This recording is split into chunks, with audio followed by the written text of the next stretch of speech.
जी सभी का स्वागत है मेरे YouTube channel CG Tech Master पर। तो आज हम देखने वाले हैं नैतिक विकास के सिद्धांत, जिसको दिया है कोहलबर्ग ने। और ये नैतिक विकास का सिद्धांत है बहुत ही क्या है महत्वपूर्ण टॉपिक है आपकी टीटी एग्जाम के लिए भी और शिक्षक भर्ती के लिए भी। जब आप देखोगे सीजीटीटी का या शिक्षक भर्ती का सिलेबस तो उसमें आपको मिलेगा नैतिक विकास के सिद्धांत। तो क्या है, ये काफी इम्पोर्टेंट टॉपिक है और थोड़ा एक कह सकते हैं थोड़ा जटिल टॉपिक भी है ये नैतिक विकास का सिद्धांत, जिसको दिया है कोहलबर्ग ने। तो हम इनके सिद्धांत को देखें, इसके पहले जान लेते हैं नैतिकता या मोरल किसे कह सकते हैं, किसे कहेंगे। तो नैतिकता क्या होता है?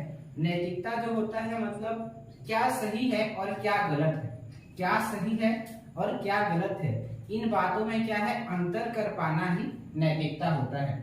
जैसे कोई बच्चा क्या है अगर चोरी करता है या झूठ बोलता है तो क्या हुआ, वो अच्छी नैतिकता उसको हम नहीं कह सकते।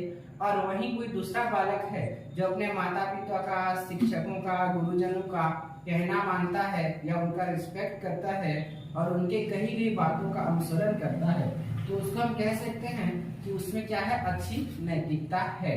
तो नैतिकता क्या है, अगर इसको संक्षिप्त में समझे तो क्या सही है और क्या गलत है, इसमें अंतर कर पाना ही नैतिकता है। और नैतिक विकास किसे कह सकते हैं? अभी नैतिक विकास का अर्थ होता है कि नैतिक मूल्यों को या नैतिक गुणों को ग्रहण करने की प्रक्रिया क्या है, नैतिक विकास कहलाता है। मैंने कहा कि नैतिक मूल्यों या नैतिक गुणों को ग्रहण करने की जो प्रक्रिया है उसको हम कह सकते हैं नैतिक विकास। तो यहाँ क्या है नैतिक विकास के सिद्धांत, जिसको दिया है कोहलबर्ग ने।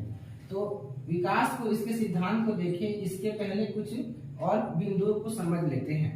जैसे नैतिकता होता है, नैतिकता ध्यान देना कि नैतिकता क्या है, जन्मजात नहीं होता है। इसमें जो नैतिकता है ये तो पहले इसमें ध्यान देना है कि ये जन्मजात नहीं होता है, ये जन्मजात नहीं होता है। इसमें एक बात ध्यान देना है कि जन्मजात नहीं होता है।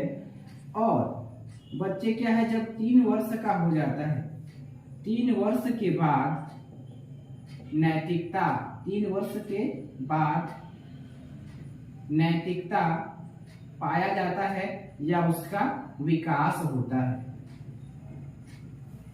ये दो चीजों को ध्यान रखना है। एक तो जो नैतिक या नैतिकता होता है वो जन्मजात नहीं होता है, और 3 वर्ष के बाद क्या है बच्चे में नैतिकता का विकास होता है या वहां से पाया जाता है। बच्चा नैतिकता कहाँ से सीखेगा? अभी बच्चा जो है नैतिकता अपने घर से, अपने परिवार से, अपने आस पड़ोस से, और आगे जाकर क्या है अपने विद्यालय से, अपने सहपाठियों से, अपने गुरुजनों से सीखेगा, और आगे जाके वो अपने समाज से सीखेगा बच्चा नैतिकता। तो देखेंगे नैतिक विकास के सिद्धांत, जिसको दिया है कोहलबर्ग ने। तो कोहलबर्ग कहाँ का था? भाई कोहलबर्ग था, इसको याद रखेंगे, अमेरिका का। कोहलबर्ग जो था वे अमेरिका का था, और इसने एक बुक भी लिखा हुआ है, और बुक का नाम है the psychology of moral development. The psychology of moral development. मैंने कहा बुक का नाम the psychology of moral development, ये इनका बुक का नाम है। और इन्होंने जो नैतिक विकास का सिद्धांत दिया है ना, इन्होंने क्या किया था, अलग अलग उम्र के बच्चों को 11 स्टोरी सुनाई थी। अलग अलग उम्र के बच्चों को क्या है 11 स्टोरी सुनाई थी। ये स्टोरी किस प्रकार की स्टोरी थी? तो जो स्टोरी थी ये नैतिक दुविधा, नैतिक दुविधा से संबंधित 11 अलग अलग कहानी इन्होंने अलग अलग उम्र के बच्चों को सिखाया था।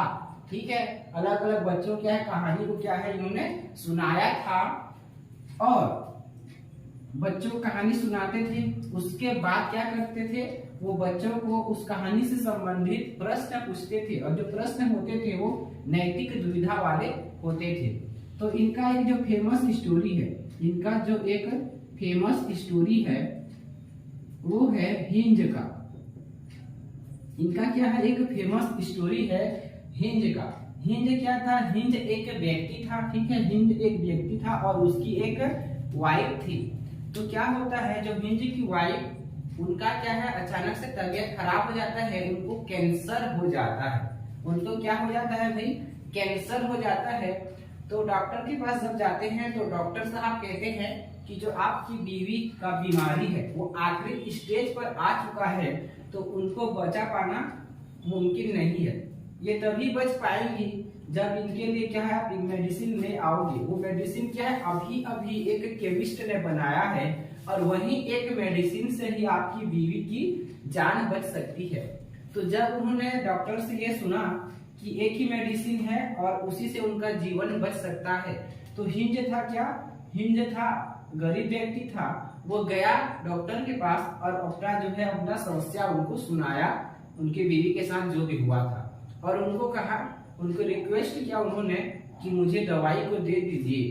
तो जो केमिस्ट वाला था, जो केमिस्ट जिसने दवाई को बनाया था, उसने क्या किया यहाँ पे, उसने कहा मैं आपको दवाई दूंगा, ठीक है, मैं मेडिसिन दूंगा, लेकिन इसका आपको 10 गुना दाम देना पड़ेगा।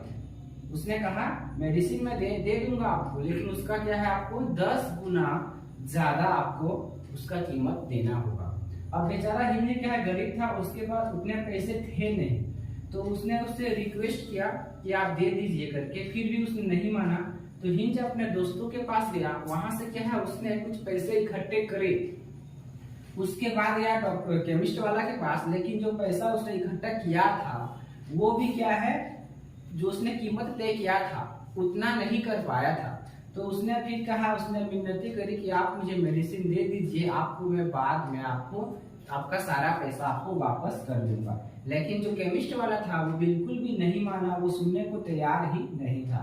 तो बेचारा हिंज क्या है, अब निराश हो गया, हताश हो गया, और क्या करेगा, उसके दिमाग में बस यही चल रहा था कि किसी न किसी प्रकार से क्या करे, वो अपने बीवी की उसकी जीवन को बचाए।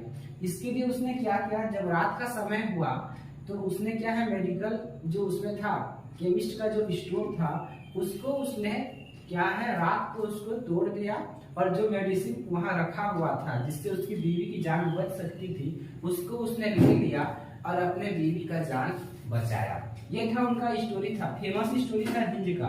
अब उनका क्या है, स्टोरी सुनाते थे बच्चों को। अब क्या करते थे, बच्चों को भी क्या है, स्टोरी से संबंधित नैतिक दुविधा वाले प्रश्न पूछते थे। प्रश्न इस प्रकार का होता था, ये पूछते थे, जो कोहल वर्ग थे बच्चों को पूछते थे कि जो हिंज ने चोरी किया वो सही था या गलत था। फिर उनका सवाल होता था कि क्या केमिस्ट को उसने जो मेडिसिन बनाया था उसका जो रेट है 10 गुना बढ़ाना चाहिए था या नहीं। तो प्रश्न किससे संबंधित थे, नैतिक दुविधा से संबंधित थे। तो बच्चे क्या अलग अलग उम्र के बच्चे थे, तो सभी का जवाब भी जाहिर सी है कि अलग अलग होने वाला था। तो किसी ने कहा कि चोरी किया उसने, मतलब उसने गलत किया, चोरी नहीं करना चाहिए था। किसी ने कहा कि उसने जो चोरी किया वो अच्छा किया, किसी के जीवन से बढ़कर कुछ दूसरा चीज नहीं हो सकता है। तो बच्चों भी क्या है, उनके जो जवाब देते थे उनके आधार पर इन्होंने क्या है, अपना सिद्धांत दिया। कौन सा सिद्धांत, नैतिक विकास का सिद्धांत दिया। और जो अपना सिद्धांत दिया, इसको इन्होंने क्या है, 3 स्तर या लेवल, स्तर कहो या लेवल कहो, 3 स्तर में बांटा। और प्रत्येक जो स्तर है इसके दो क्या है, इनकी अवस्था या स्टेज हैं। तो 3 लेवल में बांटा है, और प्रत्येक लेवल में क्या है, 2 स्टेज हैं। इस प्रकार 3 लेवल हुए और 6 क्या है, स्टेज या अवस्था हुआ। इसी के आपको सीटी पे पूछा था अभी जो हुआ था कि जो कोहल वर्ग का जो नैतिक विकास का सिद्धांत है उसके कितने लेवल हैं और कितने उसके स्टेज हैं, ये ऐसा पूछा गया था। तो 3 लेवल है। एक पहला उसका लेवल है पूर्व परंपरागत स्तर, इसे कहते हैं प्री कन्वेंशनल लेवल। सेकेंड है परंपरागत स्तर या कन्वेंशनल लेवल। फिर तीसरा है उत्तर परंपरागत स्तर या इसे कहते हैं पोस्ट, दिए हैं पूर्व परंपरागत स्तर, परंपरागत स्तर और उत्तर परंपरागत स्तर। तो पूर्व परंपरागत स्तर, इसमें जो बच्चे उनका उम्र होता है, बच्चों का उम्र होता है 3 से 9 साल। 3 से 9 साल के बच्चे पूर्व परंपरागत स्तर में आते हैं। और इस स्तर में बच्चे क्या है, जो नैतिकता दिखाते हैं वो किस लिए दिखाते हैं, उनको नैतिकता के बारे में कुछ पता नहीं रहता है, उनके माता पिता या शिक्षक या समाज द्वारा उनके बड़े जो भी उनको नैतिकता सिखाते हैं वो उन्हीं बातों को क्या है सही मानते हैं और उनका अनुसरण करते हैं। इस स्तर में नैतिकता क्या है, पुरस्कार और दंड से बनी होती है। अगर बच्चा कोई कार्य को करता है और उसके बदले में उसको आप पुरस्कार देते हो तो उसके लिए वो अच्छा कार्य होता है। अगर वहीं कोई बच्चा है किसी कार्य को करता है और उसके बदले में उसको दंड दिया जाता है तो उसके लिए क्या है वो गलत होता है या गलत व्यवहार होता है या अच्छी नैतिकता नहीं होता है, उसको गलत मानता है, आगे उसको नहीं दोहराता है। तो इस स्तर में नैतिकता किससे, पुरस्कार और सजा से बदली होती है। तो इसके क्या है, दो इसके अवस्था या स्टेज हैं। इसमें से पहला जो स्टेज या अवस्था है दंड और आज्ञा पालन अभिविन्यास।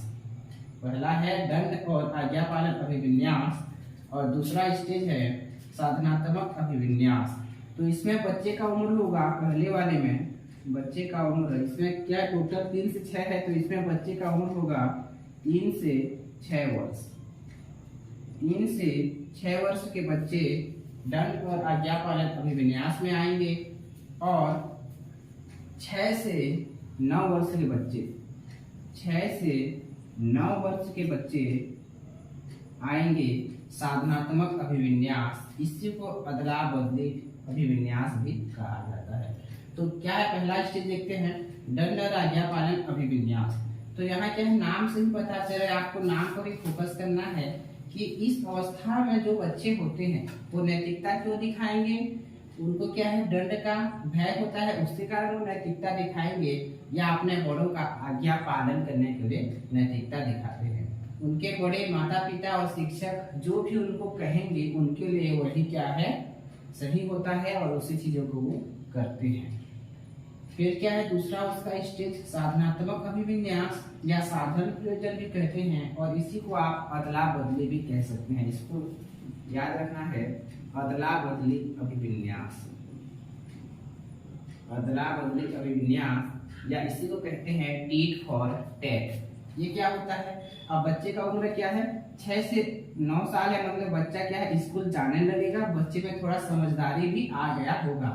तो इस तरह के बच्चे नैतिकता किस प्रकार दिखाएंगे, वो ये नैतिकता दिखाते हैं कि जहाँ बराबरी का लेन देन, जहाँ बराबरी का लेन देन हो, जहाँ क्या है अपना हित या अपना फायदा हो, वहाँ कार्य करने में कोई भी बुराई नहीं है। क्या कहते हैं कि जहाँ पे मतलब अपने को लाभ मिले वो चीज सही है। इनका यही रहता है कि जो कार्य हम करते हैं अगर उसका हमको लाभ मिलता है तो वो हमारे लिए सही है और वैसे ही वो करते हैं। जैसे क्या है, जैसे अदला बदली कैसे, जैसे कोई बच्चा होता है 6-7 साल का, तो उसको अगर हम बुलाते हैं और उसको कहते हैं कि आप जाइए और दुकान से मेरे लिए क्या है कुछ साबुन या शैम्पू ला दीजिए, तो बच्चा समझ जाएगा कि इनको क्या है दुकान से कुछ मंगवाना है।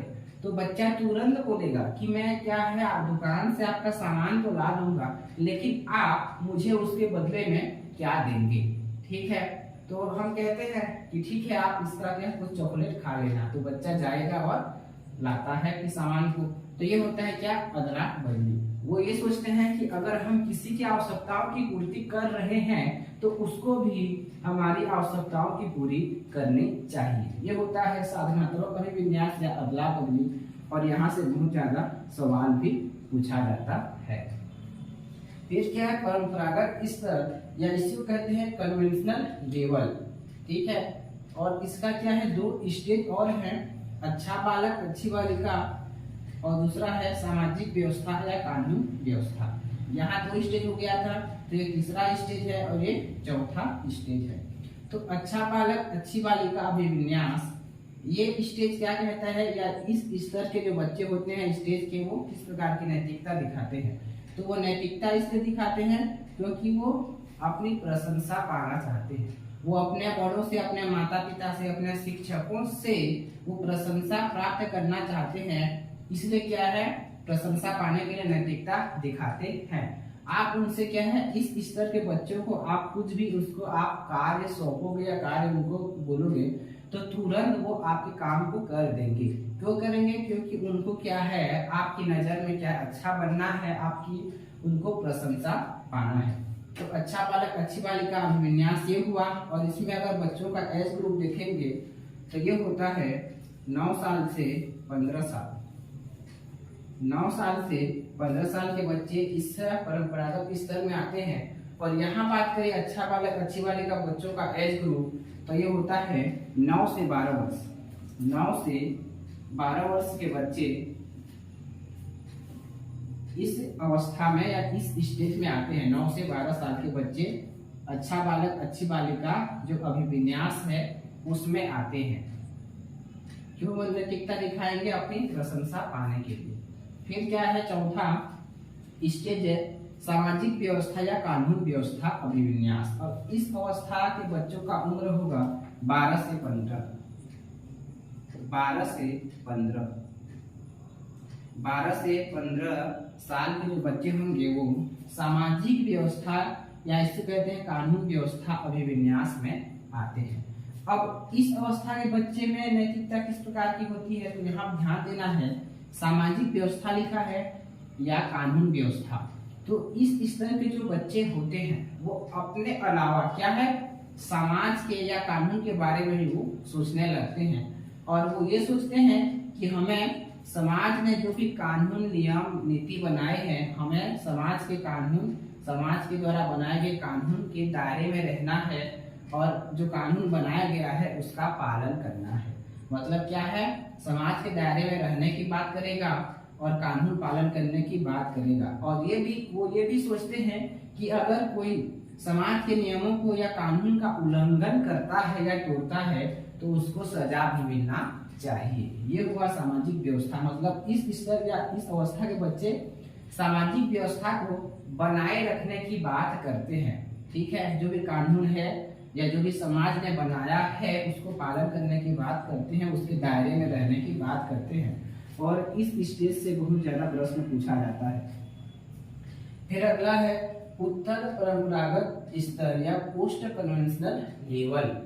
इसके भी क्या है, 2 स्टेज है, सामाजिक बंधन अभिविन्यास या इसी को सामाजिक अनुबंधन भी आप कह सकते हैं, सामाजिक अनुबंधन या बंधन अभिविन्यास। और इसका अगला है सार्वभौमिक नैतिक सिद्धांत। तो यहाँ क्या 4 स्टेज हो गए थे, तो 5वां ये है सामाजिक बंधन अभिविन्यास और 6वां है सार्वभौमिक नैतिक सिद्धांत। तो इसको देखते हैं, यहाँ भी सामाजिक है, यहाँ भी सामाजिक है, इसीलिए क्या है इसको ज्यादा पूछा जाता है ताकि आप क्या है इसको गलत करके आओ। तो इसको गलत नहीं करना है, इसको समझना है।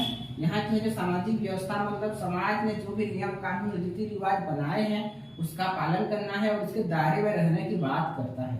जबकि सामाजिक बंधन या अनुबंधन इस अवस्था के बच्चों का अगर देखोगे एज, तो 15 से 18 साल होता है। और सामाजिक बंधन या अनुबंधन अभिविन्यास के बच्चों का इसमें जो आएंगे उन बच्चों का अगर एज ग्रुप देखा जाए तो 15 से 18 साल होता है। और सार्वभौमिक नैतिक सिद्धांत इस अवस्था में आने वाले बच्चों का एज होता है 18 साल से एबव।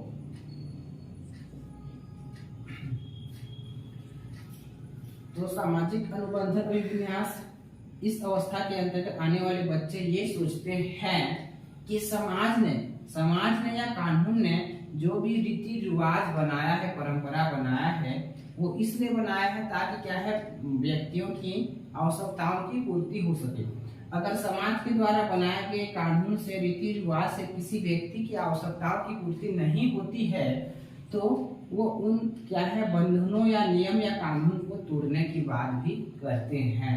यहाँ क्या था, सामाजिक व्यवस्था को बनाए रखने की बात करेगा, जबकि यहाँ सामाजिक या समाज ने जो भी नियम कानून रीति रिवाज बनाए हैं अगर उससे मनुष्य के हितों का या उनकी आवश्यकताओं का पूरा नहीं होता, जो भी उसकी आवश्यकता है, तो नियम कानून परंपरा को तोड़ने की बात करेगा। यहाँ लिखा है बंधन या अनुबंधन मतलब समाज के बंधन से ऊपर उठना या समाज के नियमों को तोड़ना। ठीक है, तो इस अवस्था के बच्चे क्या है समाज के बंधन या उसके रीति रिवाज को तोड़ने की बात करेंगे। कब तोड़ने की बात करेंगे, जब उनके बनाए गए कानून नीति नियमों से मनुष्य या व्यक्ति की आवश्यकताओं की पूर्ति नहीं होगी। फिर यह है 6वां स्टेज सार्वभौमिक नैतिक सिद्धांत। इस अवस्था में जो बच्चे आएंगे उनका एज ग्रुप होता है 18 साल से अबव, 18 साल से ऊपर वाले बच्चे सार्वभौमिक नैतिक सिद्धांत में आते हैं। तो इसको याद रखना है, ये क्या है जो इसने नैतिक विकास का सिद्धांत दिया है, ये जो होता है सबसे उसका उच्चतर अवस्था होता है। सबसे क्या है, ये उच्चतर अवस्था होता है सार्वभौमिक नैतिक सिद्धांत। और इस अवस्था के अंतर्गत आने वाले जो बच्चे होते हैं वो क्या है, अपने आत्मा के अनुरूप नैतिकता का फैसला लेते हैं। अपने आत्मा के आवाज के अनुरूप ही क्या सही है और क्या गलत है उसका ये लोग निर्णय लेते हैं। अगर उनको लगता है कि ये चीज सही है तो उसी चीज को करेंगे, अगर उनको लगता है कि ये चीज गलत है तो उस चीज को वो नहीं करेंगे। और इस अवस्था के जो बच्चे हैं वो क्या है, मानवता को सबसे ऊपर रखते हैं। मानवता को सबसे ऊपर रखते हैं। मानवता को सबसे ऊपर रखते हैं। किसी भी व्यक्ति की क्या जीवन से बढ़कर कोई भी दूसरा चीज महत्वपूर्ण नहीं हो सकता, ऐसा ये सोचते हैं। और मानवता को क्या है, सबसे ऊपर रखते हैं और अपने आत्मा के आवाज के अनुरूप ही क्या सही है और क्या गलत है इसका फैसला लेते हैं। और आवश्यकता पड़ने पर इस स्तर के बच्चे भी अगर आवश्यकता पड़ने पर जो समाज ने नीति नियम कानून बनाए हैं उसको भी ये तोड़ने की बात करते हैं। ठीक है, तो ये था कोहलबर्ग का नैतिक विकास का सिद्धांत, जिसके क्या है जी 3 स्तर हैं और प्रत्येक स्तर के दो क्या है, उनके अवस्था या स्टेज है। तो इसमें पहला क्या था, इसमें पहला स्टेज में दंड और आज्ञा पालन और अभिविन्यास। बच्चे जो नैतिकता दिखाएंगे वो तो दंड के कारण या आज्ञा पालन के कारण नैतिकता दिखाते हैं। ठीक है, साधनात्मक अभिविन्यास से अगला बदले बच्चा क्या है, अपना हित या अपने लाभ के अनुसार वो नैतिकता दिखाते हैं। फिर क्या, अच्छा बालक या अच्छी बालिका, इसमें जो नैतिकता दिखाएंगे वो अपनी प्रशंसा पाने के लिए नैतिकता दिखाते हैं। फिर सामाजिक व्यवस्था है, तो इस अवस्था में बच्चे क्या है, समाज के नियम रीति रिवाज की पालन करने की बात करते हैं और जो क्या है तोड़ेगा कानून या उसके नियम को तो उसको सजा देने की बात भी करते हैं। फिर है सामाजिक बंधन अभिविन्यास। ये क्या होता है, समाज ने जो भी मतलब नियम कानून बनाया है अगर उससे मनुष्य के हितों की या उसकी आवश्यकता की पूर्ति नहीं होता तो बंधनों को तोड़ने की बात भी करता है। ये सार्वभौमिक नैतिक सिद्धांत ये क्या है, सबसे उच्चतम अवस्था होता है। और जो बच्चा होता है अपने आत्मा के अनुरूप ही या अपने आत्मा की आवाज के अनुरूप वो नैतिकता का फैसला लेता है और समय आने पर वो तोड़ने की बात भी करता है और मानवता को सबसे ऊपर रखता है। तो मेरा एक सवाल है, आप लोग क्या है कमेंट बॉक्स में इसका आंसर देंगे कि कोई एक बालिका है वो अपनी क्लासमेट से कहती है कि आपको अपना टिफिन मेरे साथ शेयर करना चाहिए क्योंकि मैंने कल मेरा टिफिन आपके साथ शेयर किया था। तो आप बताइए कि जो बालिका है वो कोहलबर्ग के नैतिक विकास के किस अवस्था या स्टेज के अंतर्गत वो आती है या है। आप कमेंट बॉक्स में इसका आंसर लिखेंगे। तो मैं आशा करता हूं कि आप लोगों को समझ आया होगा। अगर आपको और कोई आपको टॉपिक चाहिए आपके एग्जाम से रिलेटेड तो आप कमेंट बॉक्स में कमेंट करेंगे, फिर उसको भी हम यहाँ पे लाने की कोशिश करेंगे। जी धन्यवाद।